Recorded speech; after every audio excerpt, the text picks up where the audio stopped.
आज के प्रोग्राम में बुनियादी तौर पर हम फोकस करेंगे पाकिस्तान और इस इलाके की जो सिक्योरिटी की सूरत हाल है, क्योंकि हमारा एक अज़ली दुश्मन है इस इलाके के अंदर बैठा हुआ और माजी के अंदर वो एक से ज़्यादा मौके के ऊपर फॉल्स फ्लैग ऑपरेशन करके पाकिस्तान के ऊपर हमले का बहाना ढूंढता है।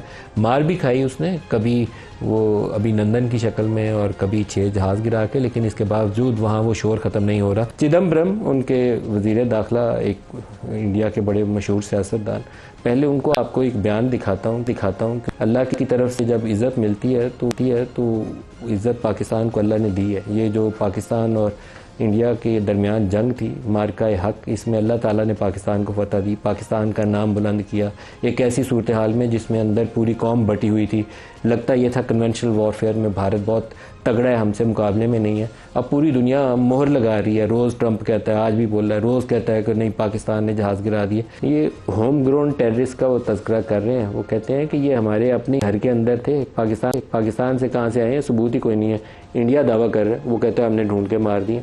उसके ऊपर भी एक हमारे DG ISPR का स्टेटमेंट है, वो आपको दिखाता हूँ, क्योंकि कई पाकिस्तानी हैं, कश्मीरी हैं, जो आज़ाद कश्मीर से उस तरफ चले गए, उन्होंने पकड़ लिया, जेलों में बंद कर दिए, बंदा गायब हो गया।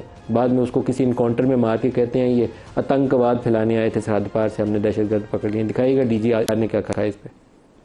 The phenomenon of the fake encounters using the illegally held Pakistani prisoners in India. We have the reports, we have the information that hundreds of Pakistanis being held by the Indians in different jails and locations are used and fake encounters projected as terrorists and infiltrators. Once you keep on seeing on the Indian media and their so-called evidence that this person has been found and this person has been found, from where are these persons coming?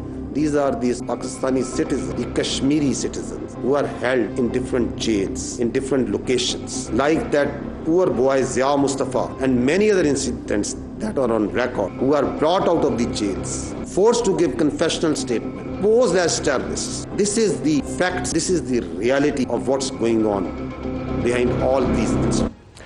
और Trump साहब जो है वो तो कहते हैं I love Pakistan, और उसको आजकल रोज़ाना इजहार करते हैं। आज एक दिन में उन्होंने 2 दफ़ा कहा कि मैंने जंग बंद कराई। इंडिया का वज़ीर चीख के सारा दिन थक गया कि पाकिस्तान की जंग, पाकिस्तान ने दरख्वास्त की थी, हमने तो उनकी दरख्वास्त के ऊपर जंग बंद कराई थी। US प्रेसिडेंट एक दिन में 2 बयान देते हैं, और बरतानवी वज़ीर आज़म के साथ बैठ के भी और वैसे भी।